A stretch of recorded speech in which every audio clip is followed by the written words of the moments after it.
22 patients. 9 of them couldn't walk, and the only road out had just collapsed. Major Samantha Brooks stood at the edge of a cracked service road with a radio in her hand and a stopwatch running in her head, listening to an engineer tell her that 4 fuel tanks holding enough fuel to level half the base were now minutes from a chain reaction nobody could stop. Not an hour, not 60 minutes to think it through, gather her staff, call in the right people with the right rank to make the right call. 20 minutes. That was all the ground had given her before the fire suppression readings started climbing past anything survivable.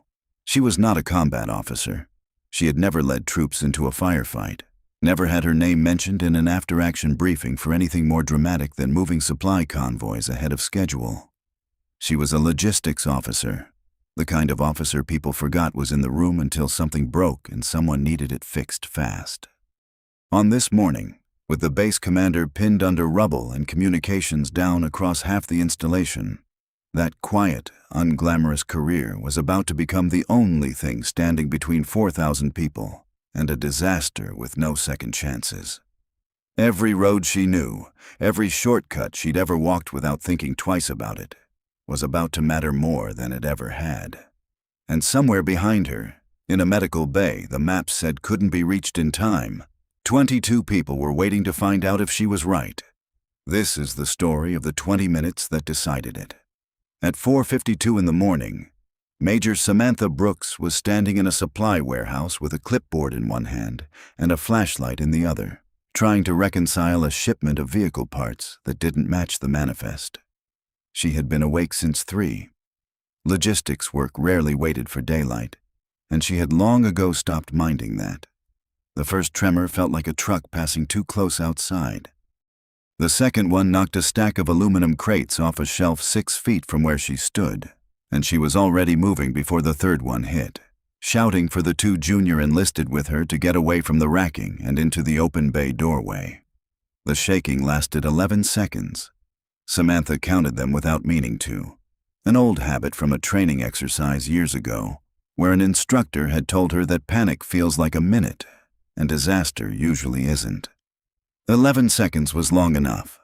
When it stopped, the warehouse lights flickered, steadied, and somewhere outside, a car alarm was going off into the dark. "Everybody up, report injuries," she said, already scanning the 2 soldiers in front of her. Airman Delgado had a cut above his eyebrow from a falling clipboard rack. Private Osei was pale but unhurt. She logged both facts in about 2 seconds and moved to the door.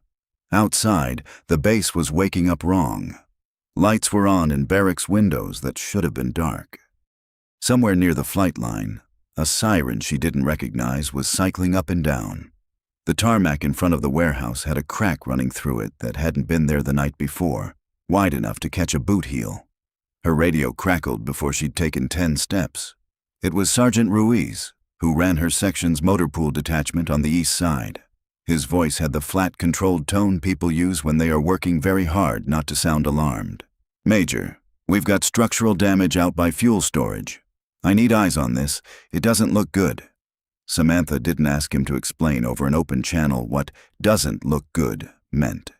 She started walking toward the east side at a pace just short of a run, keying her radio to route Delgado and Osei toward the barracks to help account for personnel. Command decisions were supposed to flow downward from the base commander's office. She didn't know yet that the base commander was, at that moment, being loaded onto a stretcher in the collapsed corner of the officers' quarters, and that for the next 20 minutes, decisions about the fate of the entire installation would fall to whoever happened to understand the base well enough to make them. The Eastern Fuel Storage Complex sat behind a chain-link perimeter, half a mile from the warehouse district. 4 above-ground tanks and a tank farm of smaller containment vessels feeding the base's aircraft and vehicles. When Samantha got close enough to see it, her first thought was that it looked almost fine. The tanks were still upright, still intact from what she could tell in the gray pre-dawn light. Then she saw the containment berm on the north side, the earthen wall meant to hold fuel in the event of a leak, cracked and slumped where the earthquake had shifted the ground beneath it. And she saw the civilian contractor from the base's fire protection engineering team standing near the access gate. Not moving, staring up at Tank 3 with an expression Samantha didn't like at all. His name was Alan Voss. She'd worked with him twice before, both times over ordinary maintenance schedules. He looked up when she reached him and didn't waste time on titles. "The quake cracked the foundation ring on Tank 2 and shifted the containment wall," he said. "Pressure relief on Tank 3 is reading high, and I think the line's compromised. If Tank 3 fails and that fuel reaches Tank 2's foundation crack—" He stopped, recalculating something in his head, then said it plainly. "We could be looking at a chain reaction across the whole farm, all 4 tanks. How long? I don't know for certain. Best case, we've got a while. Worst case—" He looked at his handheld gauge again, and whatever he saw made his jaw tighten. "Worst case, less than an hour. I'd plan for less than an hour." Samantha looked past him at the tanks, then out past the perimeter fence toward the sprawl of barracks, the dining facility, the flight line, the family housing section on the far side of the base road. Every place where the roughly 4,000 people stationed here were, at this moment, still mostly asleep or just beginning to stir, unaware that the ground beneath their morning was already counting down. She keyed her radio. "This is Major Brooks. I need base command now. Anyone." The channel gave her only static, then a broken transmission, half a sentence cut off mid-word. The base's primary communications relay, she would learn in the next few minutes, had gone down with the same tremor that cracked the containment wall. She was going to have to figure out how to move thousands of people off this base, and she was going to have to do it without knowing. Yet, whether anyone in a position to stop her would even hear the order. The makeshift command point formed itself the way these things always did in a crisis, not by announcement, but by gravity. Within a few minutes of Samantha reaching the motor pool office nearest the fuel farm, a dozen people had gathered there. Ruiz, 2 more engineers from Voss's team, a communications specialist trying to raise anyone outside the base on a backup line, and Lieutenant Colonel Marcus Reyes, the operations officer, who arrived on foot with blood on his sleeve that wasn't his, and a look on his face that told Samantha he already understood how bad this was. "Commander Whitfield's hurt. Officers' quarters partially collapsed. They've got him stabilized, but he's not making decisions right now," Reyes said. "That leaves me." "Then you need to hear this fast," Samantha said, and pulled Voss forward. Voss didn't waste words the second time either. He laid it out for Reyes the way he had for Samantha.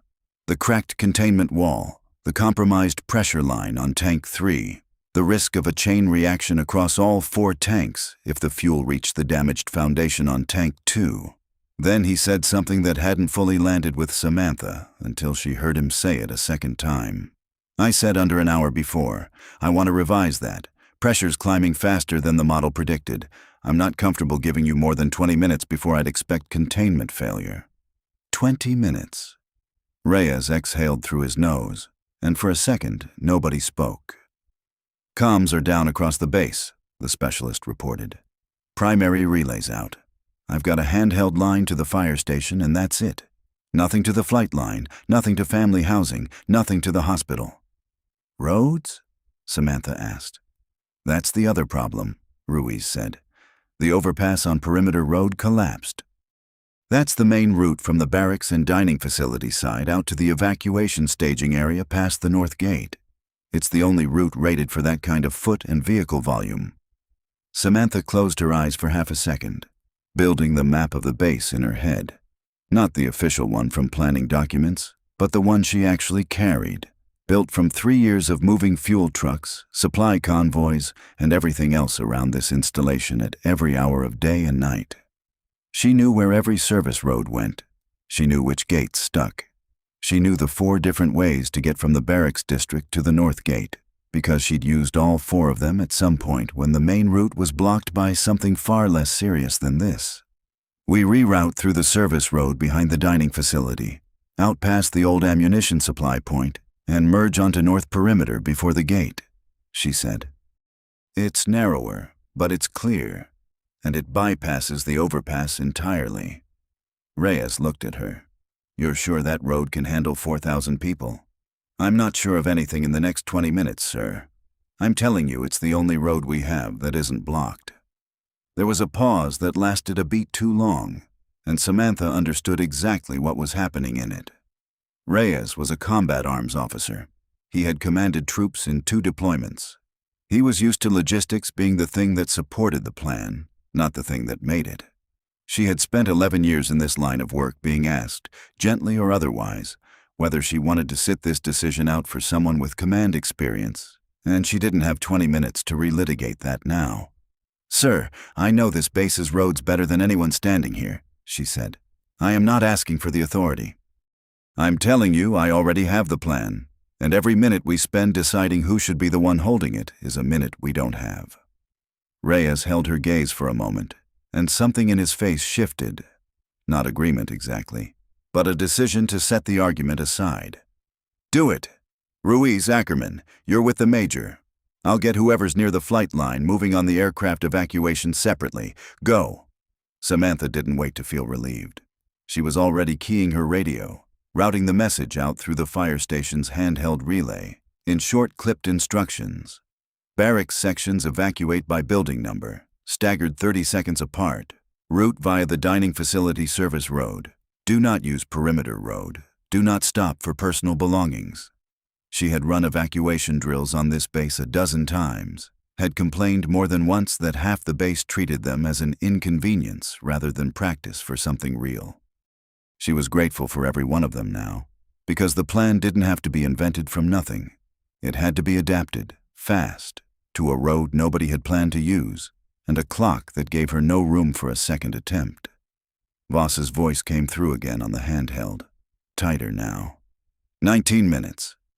Somewhere behind her, the first groups of soldiers were already coming out of the barracks at a run, and Samantha realized, with a kind of cold clarity, that the sequence she chose in the next few seconds, who went first, who waited, which building emptied before which, was going to decide whether that narrow service road became an evacuation route or a bottleneck that trapped everyone behind it. For the first 4 minutes, it worked.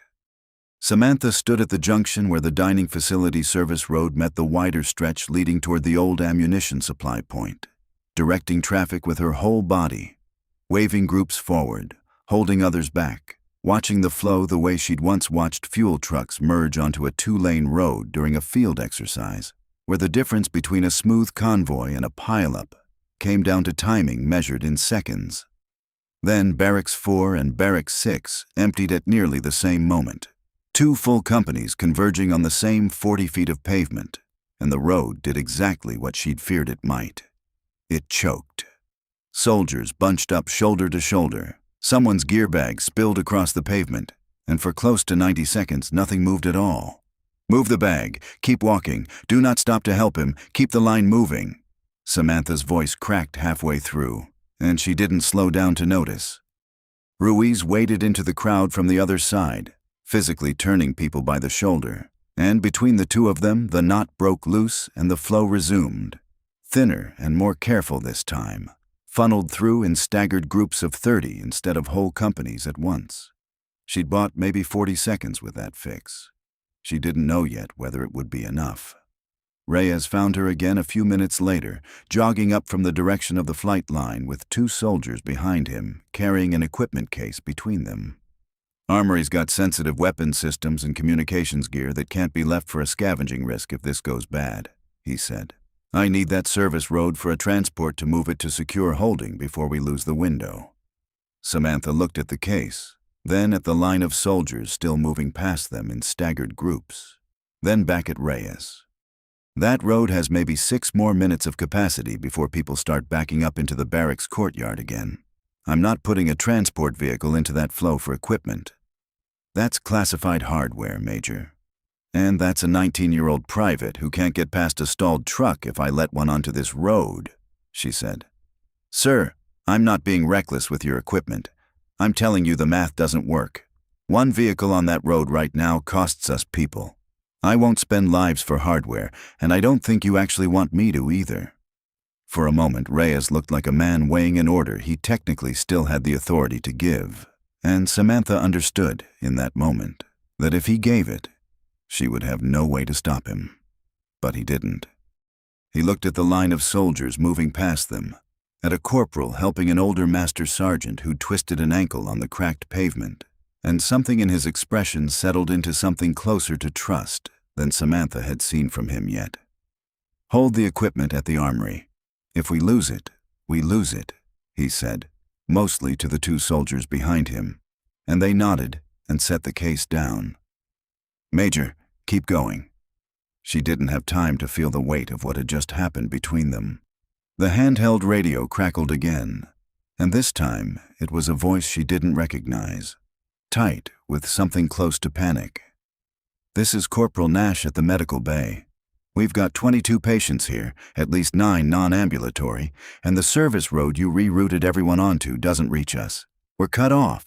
The old access road to our building goes right past Perimeter Road, and that's the section that's down." Samantha felt something in her chest go cold and still, the particular kind of stillness that came from understanding a problem completely before she'd figured out how to solve it. The medical bay sat in an older section of the base, built decades before the current road system, connected to the rest of the installation by a single paved access route that ran alongside the collapsed overpass. Every plan she'd built in the last 15 minutes ran through the newer road network. The medical bay wasn't on it. "How many minutes do we have?" she said into the radio, not to Nash, but to Voss, wherever he was. His answer came back fast and flat. 14, maybe less. 14 minutes, 22 patients, 9 of whom couldn't walk on their own, cut off from every route she'd already committed the rest of the base to using. Samantha looked out across the base, toward the direction of the medical bay, and understood that the plan that would save 4,000 people was not, as it stood, a plan that saved all of them, and that she had perhaps 90 seconds to decide what she was willing to risk to change that. There was an alley. It wasn't on any evacuation map, because it had never been built as a road. It was a maintenance access strip, barely wide enough for a single utility cart, running behind the old motor pool sheds and connecting to the rear of the medical bay through a gate that hadn't been used for anything but grounds equipment in years. Samantha knew it existed because she'd walked it a dozen times as a lieutenant, cutting through to save 5 minutes on her way to check fuel deliveries at the old supply point. It wasn't rated for evacuation. It might be blocked by debris. Nobody had checked it since the quake, because nobody except a handful of grounds crew even remembered it was there. It was also the only way to reach the medical bay that didn't run through the collapsed overpass. "There's a service alley behind the old motor pool sheds," she said, already moving, already keying the radio. "It connects to the medical bay's rear gate. I don't know its condition. I'm going to find out." Reyes caught her by the arm before she'd gone 3 steps. "Major, you don't know if it's passable. You don't know if it's even wide enough for a litter.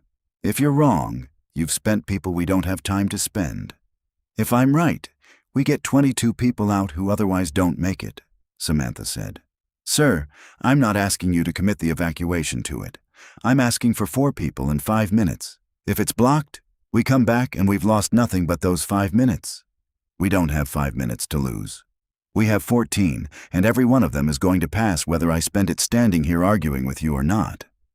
She meant it evenly, not sharply, and something about the flatness of it seemed to land harder than anger would have. "This is on me. If it goes wrong, it's my call and my responsibility, not yours." Reyes held her eyes for a long second, and Samantha understood that what he was weighing wasn't really about the alley at all. It was about whether he trusted her judgment enough to let a decision this large set in someone else's hands while people were still moving, still counting on both of them to be right. Whatever he saw in her face was enough. "Take Ruiz. Go." She went. The service alley was worse than she remembered and better than she feared. A chain-link gate at the entrance had buckled inward from the quake, and Ruiz wrenched it aside with a grunt, while Samantha squeezed through the gap first. Flashlight cutting across cracked pavement littered with fallen branches and a toppled equipment shed that had spilled lawnmowers and coiled hose across half the width of the path. It was narrow, narrower than she remembered, tight enough that a standard-width vehicle would never fit through, but it was walkable, and a litter carried by 2 people might make it if they were careful. "Corporal Nash, this is Major Brooks," she said into the radio. "Moving fast now, boots crunching over debris. There's a service alley behind the old motor pool sheds leading to your rear gate. It's clear enough to walk, but it's narrow and it's a mess. Get your ambulatory patients moving toward that gate now. For the non-ambulatory, I need every litter and every set of hands you've got because we are carrying them out by hand." "Copy, Major. Moving now." The next several minutes existed for Samantha as a series of physical problems stacked one on top of another, each one demanding to be solved in seconds rather than minutes. A fallen branch too thick to move required them to lift the first litter over it. 4 people straining under the weight of an elderly retiree who'd come in that morning with a suspected fracture, his face gray with pain and fear in equal measure. A second passage narrowed by the collapsed shed meant tilting the litters sideways, scraping knuckles against corrugated metal, moving inches at a time where Samantha wanted to be moving in leaps. She lost track of how many trips she personally made along that alley, helping carry, then running back for the next patient, then helping carry again, until her arms burned and her voice had gone hoarse from directing the movement of people she couldn't see clearly in the gray, dust-hazed light. Voss's voice cut through her earpiece with 7 minutes left, then 5. She didn't let herself do the math on how many patients remained against how much time was left, because the number wasn't going to change how fast she moved, and she needed every ounce of her attention on the ground in front of her feet. The last patient through was a young airman with a broken leg, barely conscious, and Samantha and Ruiz carried him between them over the final stretch of debris, while Nash and 2 others cleared the way ahead. When they came out through the rear gate into the open ground beyond the medical bay, the eastern sky had gone the pale gray-orange of a sunrise that nobody there had time to notice, and the fuel farm sat in the distance behind them, tanks intact, containment wall still holding for now. "That's everyone," Nash said, breathless, doing a fast count against his patient roster. 22, all 22. Samantha didn't answer right away. She was looking back down the alley they'd just cleared, chest heaving, hands raw, aware in a distant way that her decision could just as easily have cost them the 5 minutes that mattered somewhere else on the base. That she would never know, in any provable sense, whether it had been the right call or simply a call that happened to work. She keyed her radio instead of dwelling on it. "Major Brooks to command. Medical bay is clear. All patients out. Moving to staging now." Voss's voice came back immediately, and this time there was something different in it, something that hadn't been there through 13 minutes of climbing pressure readings. "Major, 4 minutes.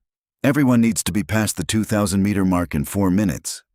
Samantha looked at Ruiz, at Nash, at the line of patients and staff already moving away from the medical bay toward the staging area, and started running.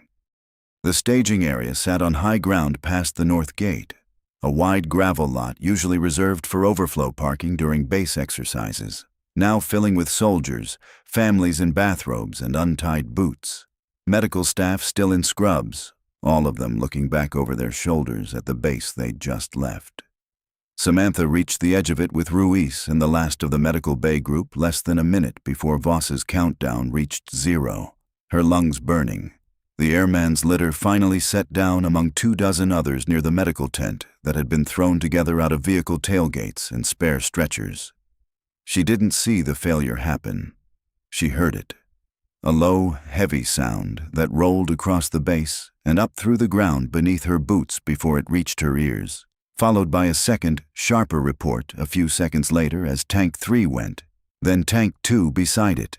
The chain reaction Voss had warned about arriving almost exactly on the schedule he'd predicted.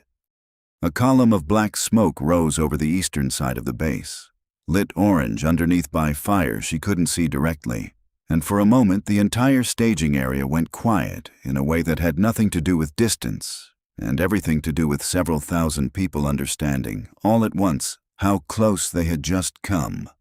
Nobody cheered. Samantha had half expected that, from movies she'd watched years ago, some triumphant reaction to having outrun disaster.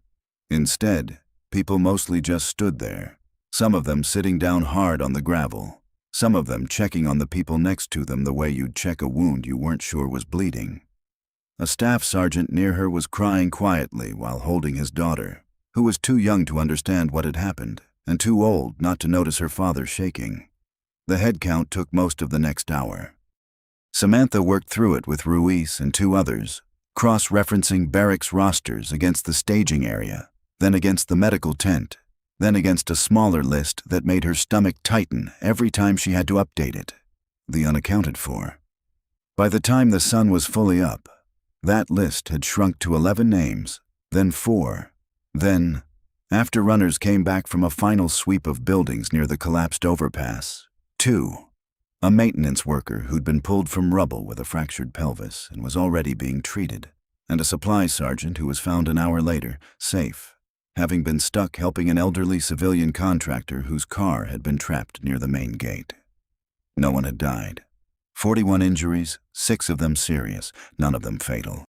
Samantha would learn later, from the official damage assessment, how narrow the margin actually had been. That Voss's readings in the final minutes had shown pressure climbing faster than his model accounted for, and that his 20-minute estimate had, if anything, been generous. Reyes found her sitting on the open tailgate of a truck near the edge of the staging area sometime after the head count was finalized. A cup of lukewarm coffee someone had handed her going cold in her hands.